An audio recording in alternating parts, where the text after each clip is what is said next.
Sekarang kita lanjutkan di hadis yang ke-8 dari kitab Al-Arba'un Haditsan fi Fadli La Ilaha Illallah. Pembahasan kita sekarang tentang babu fi bayani masyru'iyatil jihad li iqamati la ilaha illallah. Pembahasan kita tentang penjelasan disyariatkannya jihad untuk menegakkan kalimat tauhid la ilaha illallah. Jihad itu adalah perjuangan. Perjuangan itu bisa jadi dengan lisan, dengan tulisan, dengan harta, maupun dengan segenap jiwa. Ini dengan senjata. Ini semuanya bisa dilakukan, masing-masing sesuai dengan kapasitasnya, masing-masing sesuai dengan kemampuannya. Ketika seorang mampu berjihad dengan lisan, dengan cara berdakwah ilallah, lakukan. Menyeru manusia untuk mentauhidkan Allah, ini juga termasuk bentuk jihad, perjuangan kita. Ada yang dengan pena, ada yang dengan harta, ada yang dengan segenap jiwa, ada yang dengan senjata, masing-masing sesuai dengan kemampuannya. An Abdullah bin Umar radhiyallahu ta'ala anhuma qala qala Rasulullah sallallahu alaihi wasallam bu'ithtu bis-sayfi baina yaday as-sa'ah hatta ya'budullaha wahdahu la syarika lah bi an yaqulu la ilaha illallah rawahu al-Imam Ahmad wa sahhahahu al-Albani.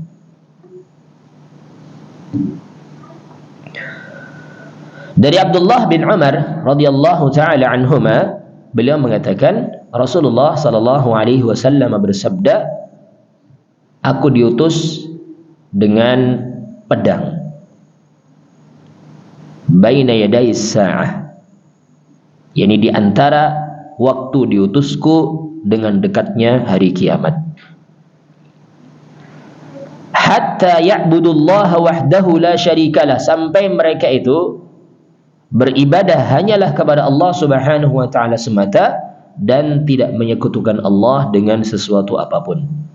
Sampai mereka mentauhidkan Allah dan tidak menyekutukan Allah dengan sesuatu apapun. Bi ayyaqulu la ilaha illallah, yakni sampai mereka mengucapkan kalimat tauhid la ilaha illallah. Rawahul Imam Ahmad wa sahhahahu al-Albani.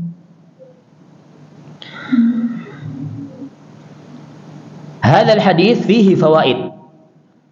Dalam hadis ini terdapat padanya beberapa faidah. Minha, di antaranya adalah al-isyaratu ila anna an-nabiyya sallallahu alaihi wasallam khatamun nabiyyin liqaulihi baina yaday as-sa'ah. Dalam hadis tersebut terdapat isyarat bahwasanya nabi kita, baginda Nabi kita Muhammad sallallahu alaihi wasallam itu adalah khatamun nabiyyin, yakni penutup para nabi. Beliau adalah nabi yang terakhir, yakni berdasarkan sabdanya tadi baina yaday sa'ah, di antara aku dan di antara hari kiamat. Di antara diutusnya beliau dengan yaumul qiyamah, tiada nabi yang lain selain beliau sallallahu alaihi wasallam. Di sini menunjukkan beliau adalah nabi yang terakhir Allah utus kepada umat manusia.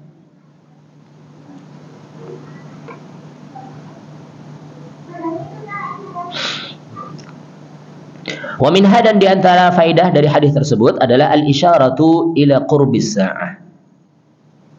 Dalam hadis tersebut terdapat isyarat dekatnya yaumul qiyamah.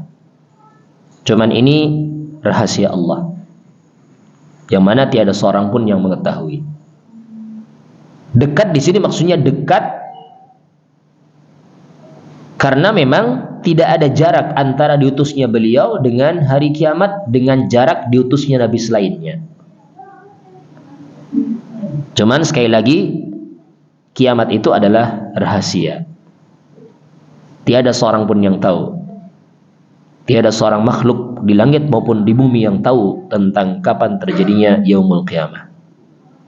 Tapi kita yakini kiamat itu dekat. Wa anna as-sa'ata takunu qariba. Bahkan Allah menyatakan dan bahwasanya kiamat itu akan terjadi dalam waktu dekat. Di sini juga Rasul menyatakan yani baina yaday sa'ah, yani di antara diutusnya aku dan hari kiamat. Kama jaa fil hadits sahih, bu'ithtu ana was-sa'atu kahataini wa asyara bi isbi'ihi al-wusta wallati taliha. Sebagaimana pula datang dalam hadis yang sahih, bu'ithtu ana was-sa'ah kahatain. Aku diutus yani bersama dengan yaumul qiyamah seperti ini. Maksudnya jarak diutusnya beliau dengan terjadinya yaumul qiyamah itu sebagaimana yani antara jari telunjuk dengan jari tengah. Maksudnya apa? Isyarat waktu yang dekat. Ya 11 12. Ini kan dekat berarti ya. Telunjuk dengan jari tengah. Ini kan dekat. Ini isyarat bahwasanya yani kiamat itu dekat. Di antara diutusnya beliau dengan terjadinya yaumul qiyamah dekat. Cuman sekali lagi ini adalah rahasia. Apa hikmah dirahasiakannya yaumul qiyamah? Hikmahnya agar supaya seorang itu yani bersiap-siap menghadapinya dengan memperbanyak kebaikan-kebaikan dan tidak merasa santai sehingga dia pun malas untuk melakukan kebaikan-kebaikan. Kalau seandainya tahu kapan kiamat terjadi, kalau waktunya sudah dekat, tentunya kita akan bersemangat sekali, ya. Tapi disinilah ujian terhadap orang yang beriman terkait dengan perkara gaib. Orang yang benar-benar beriman adalah mereka orang-orang yang alladzina yu'minuna bil ghaib, orang yang beriman dengan perkara yang gaib. Salah satunya tadi adalah terjadinya yaumul qiyamah, termasuk perkara gaib. Kenapa dikatakan gaib? Karena memang tiada seorang pun di langit maupun di bumi yang mengetahui kapan terjadinya. Bahkan Jibril alaihi salatu wassalam, pimpinan para malaikat, tidak tahu kapan terjadinya. Baginda Nabi kita Muhammad sallallahu alaihi wasallam, sayyidu waladi Adam, pimpinannya anak cucunya Adam, beliau pun tidak tahu kapan terjadinya yaumul qiyamah. Malaikat Israfil yang bertugas untuk meniup sangkakala, dengan ditiupnya sangkakalanya itu hancurlah alam semesta, terjadilah yaumul qiyamah. Ini pun tidak tahu kapan terjadinya, karena ini rahasia Allah. Beliau siap melaksanakan perintahnya Allah kapanpun Allah perintahkan. Bahkan Rasul menyatakan malaikat Israfil itu sekarang sudah, sejak dahulu, sejak Rasul menyampaikan hadis ini itu sudah memasukkan ujung dari sangkakalanya itu ke dalam mulutnya. Tinggal menunggu perintah Allah, kapan Allah perintahkan meniup, beliau pun akan tiup, dan dengan ditiupnya itu hancur alam semesta. Mungkin kalau sebagian orang menggunakan akalnya, apa sih cuma ditiup kok hancur? Ya. Maka perlu kita sampaikan pula tentang yakni bentuk ciptaan malaikat Israfil. Rasul pernah melihat bentuk asli ciptaan beliau itu, yakni dan juga bersama dengan para malaikat pemikul arsy yang lain itu, jarak daun telinga sampai bahunya itu jarak 50 tahun perjalanan. Daun telinga sampai pundaknya itu. Ya, kemudian kepalanya itu sudah sundul langit yang ketujuh, kemudian kakinya sudah tertancap di bumi yang paling bawah yang ketujuh. Sehingga bumi yang kecil segini saja sekali tiup gampang untuk hancur. Ini malaikat saja sudah besarnya sebagaimana apa yang Rasul habarkan tadi. Tentunya Allahu Akbar, Allah itu zat yang maha besar. Ya. Dengan kita mengetahui tentang bagaimana sifat-sifat para malaikat, dengan itu pula kita akan semakin yakin dengan maha besarnya Allah Subhanahu wa ta'ala. Kita lanjutkan. Wa minha masyru'iyatul jihad idza tawaffarat syurutuhu asy-syar'iyyah.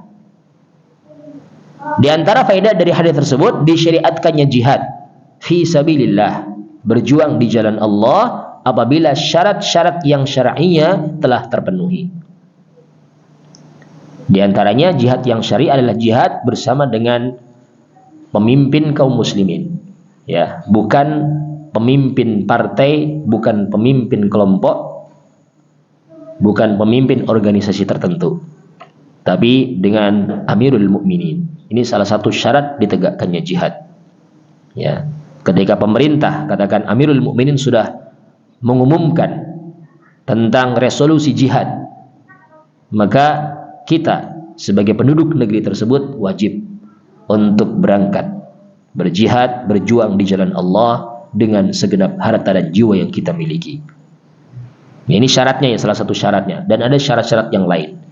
Kita pun telah memiliki kekuatan yang memadai dan seterusnya. Tapi kalau belum, maka jihad itu tidak mesti dilakukan dengan senjata, dengan jiwa, tapi bisa dengan harta, bisa dengan ilmu, bisa dengan lisan, dan yang semisal dengannya, masing-masing sesuai dengan kemampuan. Wa minha, dan diantaranya adalah tafsirul ibadati bi annaha ifraduhu subhanahu wahdahu biha wa adamul isyraki bihi. Di antara faedah dari hadis tersebut adalah yakni penafsiran ibadah, tafsirul ibadah, penafsiran tentang makna ibadah. Apa itu ibadah? Ibadah itu adalah bi annaha ifraduhu subhanahu wahdahu biha, yakni mengesahkan Allah Subhanahu wa taala semata di dalamnya dan tidak menyekutukan Allah Subhanahu wa taala dengan selainnya. Inilah ibadah. Yakni menyembah dan beribadah hanyalah kepada Allah Subhanahu wa taala semata dan tidak menyekutukan Allah dengan selainnya. Kemudian wa minha, dan diantara faidah dari hadis tersebut adalah ittifaqu ma'na al-ibadati wat tauhidi wa nafyi syirki wa qawli la ilaha illallah. Di sana ada kesesuaian antara makna ibadah, makna tauhid, menafikan kesyirikan, dan kalimat tauhid. Ini 4 hal yang memiliki kesesuaian makna. Ibadah, tauhid, menafikan kesyirikan, dan kalimat tauhid. Ini 4 hal ini memiliki makna yang sesuai, yang sama, yang bermiripan, dan bentuknya pun sama. Mengesahkan Allah Subhanahu wa taala, ini tauhid. Beribadah berarti kan, yakni beribadah berarti kan bentuk mengesahkan Allah. Menafikan kesyirikan, meninggalkan kesyirikan juga bentuk mengesahkan Allah. Kalimat tauhid inilah kalimat la ilaha illallah, yakni pernyataan bahwasanya tiada sesembahan yang berhak disembah selain Allah. Ini 4 hal yang memiliki kesesuaian makna. Al-ibadah, at-tauhid, nafyu syirki, dan juga kalimat tauhid la ilaha illallah. Wa minha, dan diantara faedah dari hadis tersebut adalah anna qawla la ilaha illallah yurfa'u sababu istibahatid dam wal mal fayakunu musliman ma'sumud dam wal mal kama taqaddama. Bahwasanya kalimat tauhid la ilaha illallah itu akan mengangkat sebab dibolehkannya darah dan harta. Dengan kalimat tauhid, dengan ucapan la ilaha illallah, maka mengangkat sebab dibolehkannya harta dan juga darah. Sehingga tidak boleh lagi, haram bagi kita untuk menumpahkan darah orang lain yang telah mengucapkan kalimat tauhid. Haram bagi kita untuk mengambil harta orang lain yang telah mengucapkan kalimat tauhid, kecuali dengan alasan yang dibenarkan. Maka menjadilah orang yang telah mengucapkan kalimat tauhid dan memenuhi rukun dan syaratnya tadi sebagai seorang muslim yang harta dan darahnya itu terjaga, sebagaimana apa yang telah kita sebutkan di hadis-hadis sebelumnya. Ma'asyiral muslimin wal muslimat rahimani wa rahmakumullah, ada sedikit yang perlu kita tambahkan dalam pembahasan kita kali ini terkait dengan bu'aitsu bis-saif. Aku diutus dengan menggunakan pedang. Secara zahir di sini maksudnya adalah beliau diutus untuk berjihad fisabilillah, yakni dengan harta dan jiwa. Saif ini kan, pedang itu kan dibeli dengan harta. Berjihad dalam artian berperang di jalan Allah itu kan butuh modal. Kalau zaman dulu pakai senjata berupa pedang, tombak, anak panah. Kalau sekarang pakai amunisi. Ya, sekarang pakai amunisi berupa bahan-bahan peledak dan yang semisal dengannya. Maka berjihad dengan cara membantu kaum muslimin yang sedang menghadapi orang-orang kafir dengan segenap harta kita untuk membeli amunisi dan juga perbekalan, itu termasuk jihad dengan harta. Sebaliknya, membantu orang-orang kafir untuk membeli amunisi mereka, membantai kaum muslimin, berarti membantu mereka dalam hal yakni memerangi kaum muslimin. Sehingga hendaklah kita berhati-hati dari membantu orang-orang musyrikin, orang-orang kafirin yang telah membantai kaum muslimin, salah satunya dengan tidak membeli produk-produknya mereka yang jelas-jelas memang berhubungan dengan yakni amunisi-amunisi yang mereka gunakan. Sebaliknya, kita harus membantu saudara kita kaum muslimin yang sedang tertindas, yang sedang diperangi oleh orang-orang kafir, orang-orang musyrik dari kalangan Yahudi. Dengan apapun yang kita mampu, dengan doa ini yang paling utama, karena doa inilah yang pasti akan sampai. Kemudian yang kedua adalah dengan yakni harta kita, membantu dengan harta kita sesuai dengan kemampuan kita masing-masing. Maka kemudian selanjutnya adalah dengan diplomasi yang memang memungkinkan untuk kita lakukan. Ya, kalau memang kita memiliki akses jalur yang bisa sampai kepada hal tersebut, lakukan. Tapi kalau tidak, kita bisa menggunakan media yang kita miliki, baik itu media sosial maupun yang semisal dengannya, sebagai bentuk yakni dukungan kita dengan saudara kita yang ditindas. Demikian pula kepedulian kita dengan mereka, dengan menyuarakan al-haq, dengan menyerukan kebenaran. Maka ini upaya yang bisa kita lakukan. Demikian pula dari hadis yang mulia ini kita mengetahui bahwasannya jihad fisabilillah itu bisa dilakukan dengan apapun yang bisa kita lakukan.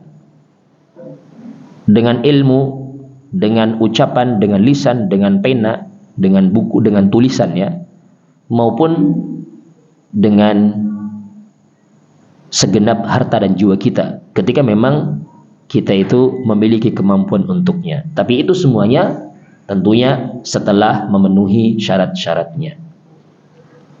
Dan makna jihad itu luas ya.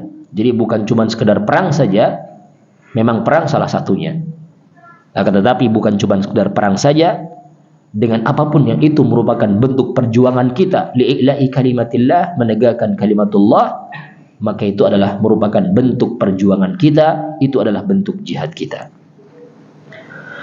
Ma'asyiral muslimin wal muslimat rahimani wa rahimakumullah, kita lanjutkan satu hadis lagi barangkali sebelum syuruknya. Jam berapa? Jam 5 lewat. Satu lagi ya, kita baca satu hadis lagi, hadis yang ke-9. Babu dzikri ismati dami man yashhadu an la ilaha illallah wa dzakara ma yurfa'uha. Penjelasan tentang penyebutan terjaganya darah orang yang mengucapkan la ilaha illallah dan penyebutan akan apa yang telah mengangkat dari terjaganya darah tersebut. Al-hadits at-tasi', hadis yang ke-9. An Ibnu Mas'ud radhiyallahu ta'ala anhu 'anil Nabi sallallahu alaihi wasallam qala la yahillu damu imri'in muslimin yashhadu an la ilaha illallah illa bi ihda thalathin. Al-thayyibu az-zani wan nafsu bin nafsi wat tariku li dinihi al-mufariqu lil jamaah. Rawahu al-Bukhari wa Muslim. Dari Abdullah bin Mas'ud radhiyallahu ta'ala anhu, dari Nabi sallallahu alaihi wasallam, beliau bersabda, tidak halal darah seorang muslim. Kalau tidak halal berarti apa? Haram. Ya, tidak halal berarti maksudnya adalah haram. Tidak halal darah seorang muslim yang telah mengucapkan la ilaha illallah kecuali dengan salah satu dari 3 alasan. Yang pertama adalah ats-tsayyibuz zani, seorang yang telah menikah kemudian dia berzina.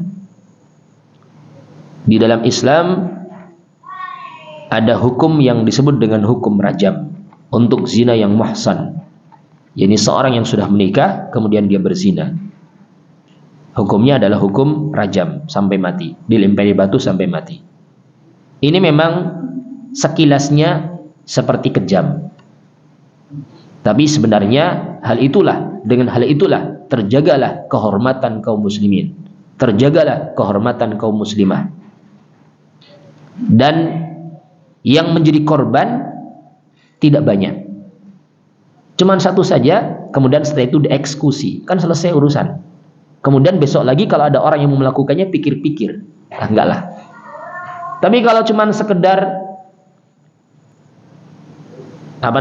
berzina, ataukah yang lebih dari itu memaksa, ataukah bahasa kasarnya memperkosa, cuman dihukum 1-2 tahun, besoknya korban lebih banyak. Setahun pun ini dimuliakan, dikasih menu yang teratur. Di LP kan menunya teratur ya, padahal kita yang di luar pun belum tentu teratur ya, apa adanya ya. Di sana teratur, ada jadwalnya, hari ini menunya ayam, telur, daging, dan seterusnya ada. Ini enak ya. Akhirnya apa?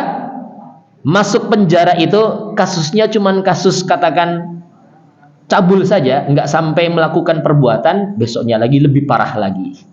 Sangat sedikit, sangat jarang yang masuk penjara kemudian taubat. Ada, cuman jarang. Prosentasenya mungkin ya 1:100 mungkin ya, cuman 1% saja di antara 99% yang 1% yang taubat, yang 99 tidak. Barangkali seperti itu. Ya, karena enak. Di luar pun bingung mau kerja apa. Akhirnya apa? Bikin kasus lagi supaya bisa masuk LP. Ya seperti itu. Banyak residivis. Buktinya banyak residivis. Tapi dengan adanya hukum Islam ditegakkan, orang tidak akan berani melanggar lagi. Karena ini benar-benar hukum yang adil. Ya. Sehingga ini hukum zina tadi adalah dirajam sampai mati. Sehingga tidak ada orang lagi berani berzina. Kalau ada orang berzina lagi, sudah dieksekusi lagi, dirajam sampai mati. Akhirnya kan orang pikir-pikir. Orang tetap masih mau hidup atau tidak? Masih mau hidup ya, nggak mau mati orang. Ini tabiatnya manusia kan seperti itu. Kemudian yang kedua adalah wan nafsu bin nafsi, jiwa dibalas dengan jiwa. Membunuh dengan sengaja, kalau sudah memenuhi syarat-syaratnya, maka hukumnya hukum qisas, juga dibunuh. Ya, tapi ini ada syarat ya. Tidak setiap zina kemudian langsung dieksekusi, tidak. Tidak semua bunuh langsung dieksekusi, tidak, tapi ada syarat-syaratnya.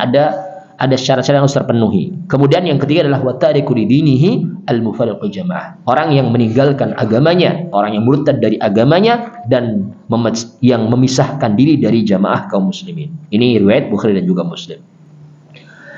Hadzal hadits fihi fawaid. Hadis ini memiliki beberapa faedah. Minha diantaranya annal asla fil muslim ismatu damihi wa malihi wa irdihi. Hukum asalnya seorang muslim itu terjaga darahnya, hartanya, serta kehormatannya. Tidak boleh ditumpahkan darahnya, tidak boleh dibunuh. Tidak boleh diambil hartanya, tidak boleh dirampas, dirampok, dicuri, tidak boleh. Ditipu nggak boleh. Wa irdihi, haram kehormatannya, tidak boleh dinodai kehormatannya kecuali dengan alasan yang dibenarkan, dengan pernikahan. Ya. Ini diantara bentuk adilnya Islam. Di antara bentuk pemulihan Islam terhadap pemeluknya. Wa minha, dan diantaranya juga anna min mubihati damil mar'il muslim az-zina ba'dal ihsan. Ya fa syuri'a fi haqqihi ar-rajam hatta al-maut. Bahwasanya di antara hal yang membolehkan darahnya seorang muslim adalah perzinaan setelah seorang itu menikah. Karena kalau seorang sudah menikah kok dia masih mau berzina, maka disyariatkan untuknya untuk dirajam sampai mati. Hukumnya adalah rajam sampai mati. Ada kesempatan yang halal, kenapa cari yang haram? Ada banyak kesempatan yang halal, kenapa cari yang haram? Maka ini jelas tidak ada kebaikan padanya, maka hukum Islam itu dirajam. Wa minha, dan diantaranya juga anna qatlun nafsi al-ma'sumati mimma yubihu damal muslim qisasan. Bahwasanya membunuh jiwa yang dijaga, maksudnya jiwa yang diharamkan, ini termasuk di antara hal yang membolehkan darah seorang muslim untuk ditegakkan qisas. Seorang membunuh dengan sengaja, kalau sudah terpenuhi syarat-syaratnya, maka hukumnya adalah hukum qisas, juga dihukum mati. Tapi ini membunuh dengan sengaja ya. Kalau nggak sengaja tidak ada hukum qisas. Ya. Apalagi kalau yang ataukah bahkan serupa dengan sengaja pun tidak ada hukum qisas. Cuma nanti ada diat. Dalam Islam itu ada diat. Ada diat yang mughalladhah, diat yang berat, yakni dengan menebus dengan 100 ekor unta. Ini untuk 1 jiwa ditebus dengan 100 ekor unta. Ini kalau pembunuhan yang tidak sengaja ataukah yang serupa dengan sengaja. Karena ada 3 jenis pembunuhan ya. Ada qatlul amdi, qatlu syibhil amdi, dan qatlul khata'. Dalam pembahasan fikih ini ada. Di kitab-kitab tentang jinayat, pembahasan tentang kitabul jinayat, di akhir-akhir kitab-kitab fikih dijelaskan hal itu. Pembunuhan dengan sengaja, ini yang ada qisasnya. Tapi tentunya setelah memenuhi syarat-syarat. Jadi seorang sengaja merencanakan pembunuhan dengan alat yang memang digunakan untuk membunuh. Berarti sengaja ya. Kemudian yang kedua, pembunuhan yang serupa dengan sengaja. Merencanakan tindak kejahatan, tapi nggak rencana untuk membunuh, ternyata orang itu mati. Sengaja, saya mau pukuli dia. Karena marahnya ya, dipukuli, ternyata mati. Maka ini pembunuhan yang serupa dengan sengaja. Nanti ini nggak ada kisah ini. Cuma nanti ada diat. Diat yang mughalladh, diat yang berat. Kemudian yang ketiga adalah pembunuhan yang tidak sengaja. Misalkan orang sedang berburu ini, mau nembak binatang buruan, tiba-tiba ada orang lewat kena. Berarti kan murni sama sekali nggak sengaja. Maka ini pun tidak ada hukum qisas. Dalam Islam tidak ada hukum qisas, cuman yang sengaja saja. Ini yang membolehkan darah seorang muslim, yakni meskipun dia seorang muslim, tapi kalau membunuh dengan sengaja, maka al-gojo yang melakukan eksekusi, tim eksekutor yang melakukan eksekusi membunuh orang tersebut tidak berdosa, meskipun yang dibunuh itu adalah seorang muslim, karena dia telah melakukan yakni hal yang menghalalkan darahnya untuk ditumpahkan karena hukum qisas. Wa minha, dan diantaranya adalah anna tarkad din bil kufri billahi ta'ala au tarkis salah au juhdi wujubi ma amara Allahu bi, kullu dzalika mimma yubihud dam. Bahwasanya meninggalkan agama, yakni murtad dari agama Islam, kufur kepada Allah, meninggalkan salat dengan meyakini salat itu tidak wajib, berarti kan ini kan kufur ya. Kalau meninggalkan salat dalam keadaan masih meyakini salat itu wajib, ini ada perbedaan pendapat di kalangan ulama, kufur ataukah tidaknya. Demikian pula yakni mengingkari kewajiban dari perkara yang Allah perintahkan. Ini semuanya adalah termasuk di antara perkara-perkara yang menjadikan bolehnya darah seorang muslim ataukah darah seseorang ditumpahkan karena dia telah keluar dari agama Islam ya. Maka ketika itu menjadi bolehlah darahnya untuk ditumpahkan. Pemerintah berhak untuk menghukum dia dengan hukum mati. Karena telah ada di hadapannya jalan kebaikan, jalan petunjuk yang menyelamatkan dunia maupun akhirat, dia lebih memilih jalan lain. Memilih jalan yang menyesatkan, sehingga tidak ada kebaikan pada orang tersebut. Maka hukum yang paling balas adalah hukum mati. Ini tegasnya hukum Islam. Wa minha, dan diantara faedah dari hadis tersebut adalah mufaraqatul jama'ati wal khuruj an ta'ati wali amril muslimin minal khuruj wal bugha wal mufsidina fil ardi, kullu dhalika mimma yubihud damil muslim law qarafahu. Yani memisah dengan jamaah kaum muslimin, demikian keluar dari ketaatan kepada wali amril muslimin dengan cara memberontak ataukah melakukan al-bughah, melakukan kekacauan-kekacauan, wal mufsidina fil ard, dan juga melakukan kerusakan-kerusakan di muka bumi. Ini semuanya ya, ini juga termasuk di antara hal yang membolehkan darah seorang muslim, meskipun dia hanyalah sekedar ikut-ikutan. Ya. Maka ini tetap pemerintah ketika menumpas sekawanan pemberontak, sekawanan pengacau, sekawanan perusak, kemudian kalau sampai orang itu mati, maka tidak ada dosa bagi pemerintah. Ya. Karena ini termasuk di antara perkara yang membolehkan darah seorang untuk ditumpahkan. Innama jazaa'ul ladzina yuharibuna Allah wa rasulahu, yani ayyusallabu aw tuqatta'a aydihim aw yunfaw mil ard, dan seterusnya itu ya.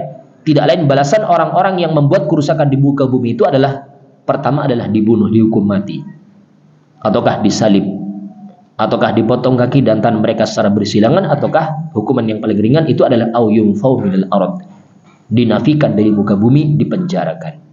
Ini 4 hukum bagi orang-orang yang yuharibunallaha wa rasulahu, memerangi Allah dan Rasulnya, ataukah berbuat kerusakan di muka bumi. Salah satunya tadi adalah hukum mati. Ya, dengan sebab itulah yakni bumi ini pun akan aman. Karena dengan tegasnya hukum, maka orang pun tidak akan berani lagi untuk melanggarnya. Waqad qala sallallahu alaihi wasallam, man baddala dinahu faqtuluh. Dan Nabi juga telah bersabda, barang siapa yang mengganti agamanya, maksudnya murtad dari agama Islam, faqtuluh, maka hukumnya adalah hukum mati, dibunuh. Kemudian yang terakhir di sini, waqala man atakum amrakum jami'a ala rajulin wahidin yuridu ayyashqa asakum aw yufarriqa jama'atakum faqtuluh. Siapa yang datang kepada kalian dan juga urusan kalian dengan seluruh atas, yakni jami'a ala rajulin wahidin, ya, yakni untuk bersepakat membunuh satu orang, ataukah yuridu ayyashqa asakum, dan ingin untuk yakni durhaka dengan tongkat kalian, maksudnya dengan kepemimpinan kalian, ataukah yufarriqu jama'atakum, ataukah memecah belah jamaah kalian, faqtulu, hukum bagi mereka adalah hukum mati, dibunuh. Ya. Yakni ketika ada orang yang banyak orang, meskipun banyak orang, mereka membuat aniaya kepada seorang, ya sama-sama ingin membunuh satu orang itu, meskipun yang terbunuh satu orang, tapi yang dihukum seluruhnya yang menyebabkan terbunuhnya satu orang ini. Ya. Demikian pula ingin untuk yakni durhaka dengan pemerintah yang syah, memberontak kepada mereka, ini juga hukumnya hukum mati. Ataukah memecah belah jamaah kaum muslimin, ayyufarriqa jama'atakum, jamaah kalian, ini juga Rasul menyatakan faqtulu, maka hukum bagi mereka adalah hukum mati. Ini beberapa hal yang terkait dengan faedah dari hadis yang ke-9. Insyaallah untuk hadis yang ke-10 kita akan lanjutkan di pertemuan yang lain insyaallah. Barangkali ini yang bisa sampaikan, mohon maaf. Wallahu taala a'la wa a'lam. Subhanakallahumma wa bihamdika asyhadu an la ilaha illa anta astaghfiruka wa atubu ilaik. Assalamualaikum warahmatullahi wabarakatuh.